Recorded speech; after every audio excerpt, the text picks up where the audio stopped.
Hello, Knights. Welcome to another lesson in solving one-step equations.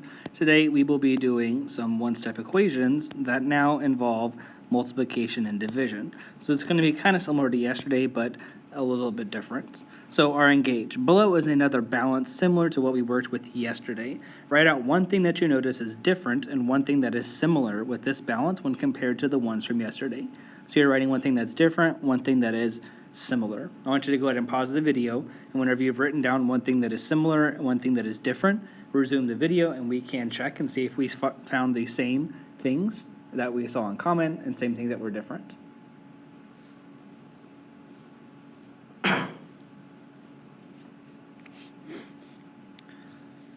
Alright, so obviously we may not have all gotten the exact same thing, but I'm just going to point out what I notice is similar and what is different. So something that I notice that's similar, is that there are chips and cups. So there are more squares and cups.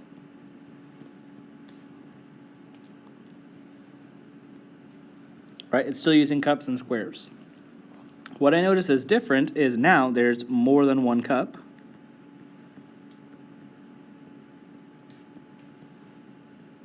And the other thing is, on this side, there's only cups.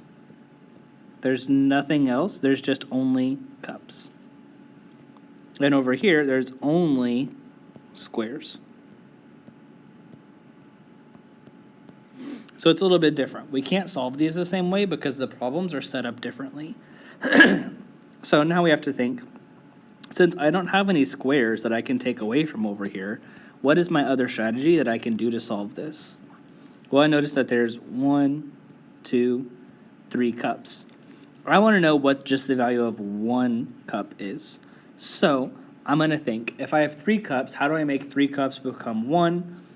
Well, I just need to put them into 3 groups. So if I notice here, here's 1 cup and 2 squares.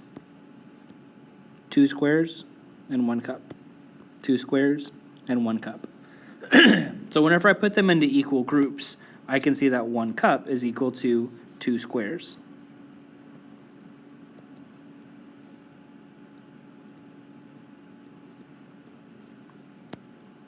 The more challenging part of this is describing how did I do that. Well, I put this into 3 groups and 3 groups on this side as well. So what strategy did I use? I divided both into 3 groups.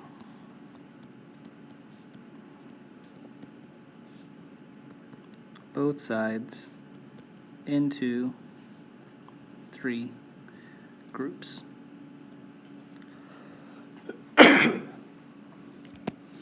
So instead of instead of adding and subtracting, today we are multiplying and dividing. So we have another problem here. Now I see 5 cups. 5 cups is kind of like saying 5x. And over here I have 10. That's 10, not 16. 10. So I'm going to make an equation. This is 10 equals 5x. 10 squares equals 5 cups. What strategy can I use to find the value of 1 cup? Well, I need to put these into 5 groups. 2, 3, 4, 5. If I divide 10 into 5 groups, I can see it'd be 1, 2, 1, 2, 1, 2, 1, 2. Undo that. 1, 2. So the strategy that I'm using, I divide both sides into 5 groups. And I can see that the value of 1 cup is, once again, 2 squares.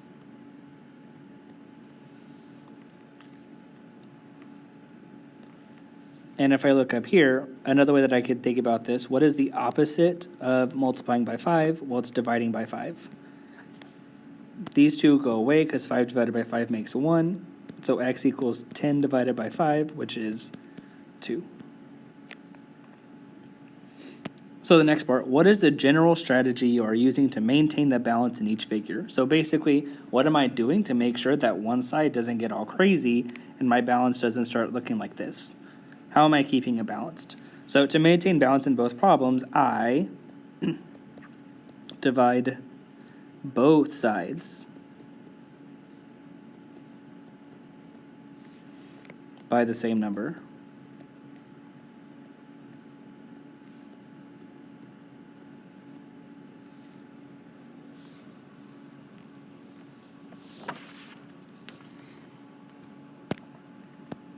All right, so key point number one.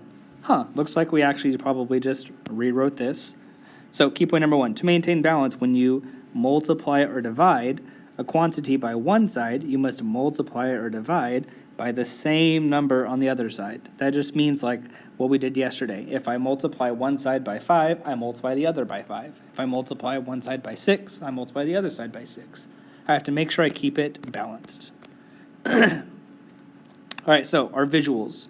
We have an empty little balance here and a verbal strategy and a algebraic equation and solution. So the first thing, I have 25. So over here, I'm going to draw 25. 1, 2, 3, 4, 5. Let's race. 6, 7, 8, 9, 10, 11, 12, 13, 14, 15, 16, 17, 18, 19, 20, 21, 22, 23, 24, 25. Did I beat you?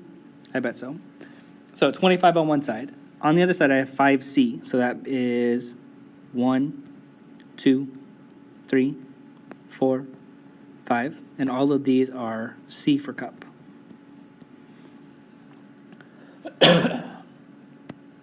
So in order to write this description, I have 25 is the same as 5C, because these are being multiplied, not 5 plus C. My verbal strategy, I need to make these both into 5 groups. So divide both sides by 5.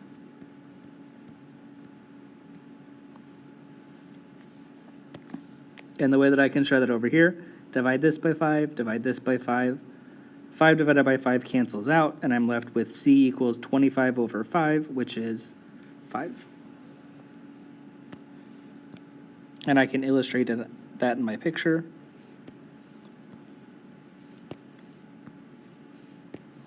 Each group has 5.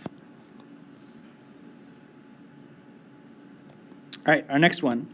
We have 28 on this side. So let's race again. 1, 2, 3, 4, 5, 6, 7, 8, 9, 10, 11, 12, 13, 14, 15, 16, 17, 18, 19, 20, 21, 22, 23, 24, 25, 26, 27, 28. 28 on one side, and on the other side I have 7 C's. So I'm going to do 1, 2, 3, 4, 5, 6, 7, and these are all C. My description, I have 28 is the same as 7C.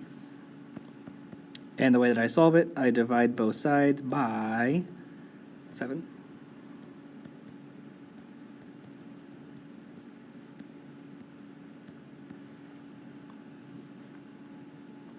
Over here, to show my work, I'm going to divide both sides by 7. 7 divided by 7 cancels out, and I'm left with 28 divided by 7, which is 4.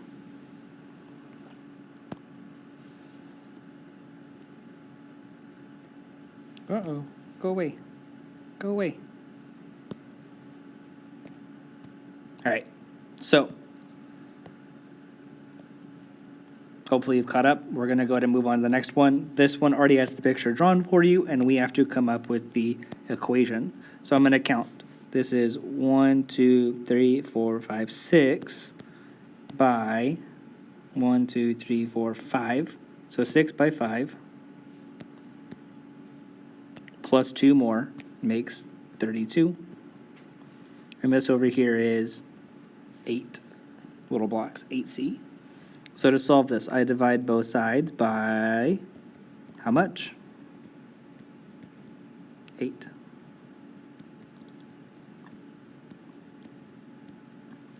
And my equation, 32 equals 8C. To solve, I divide both sides by 8. 32 divided by 8 equals 4. So C is equal to 4.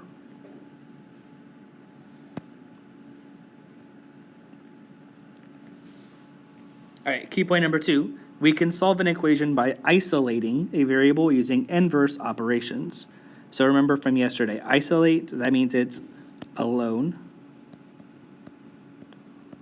So we want to make the variable be alone. And we're going to use inverse operations to get it there.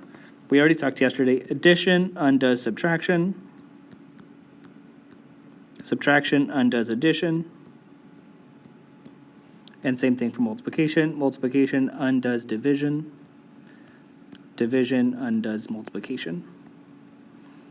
We're going to focus mainly on these today because that's what this lesson is about.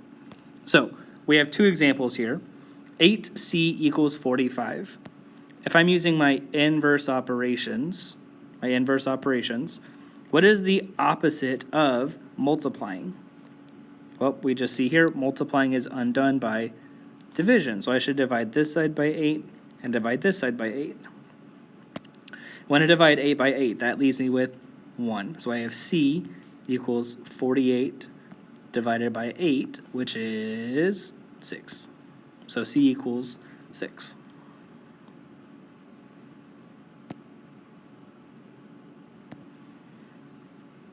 On the other side, example number 2, I have 20 equals D, and this means divided by 4. What is the opposite of dividing? The opposite of dividing is multiplying. So I'm going to multiply this side by 4 times 4. Since I multiplied this by 4, I also have to make sure that I multiply 20 times 4. These two cancel out. 4 and 4 cancel out. And I'm up with D equals 4 times 20.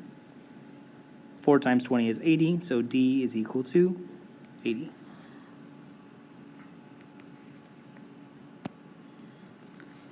All right, there are 6 more questions here. 1, 2, 3, 4, 5, 6. I know that you may not be 100% confident in how to do this, but I feel like you can put in the effort to do these 6 problems. So for the rest of your homework, this video is again a little bit shorter.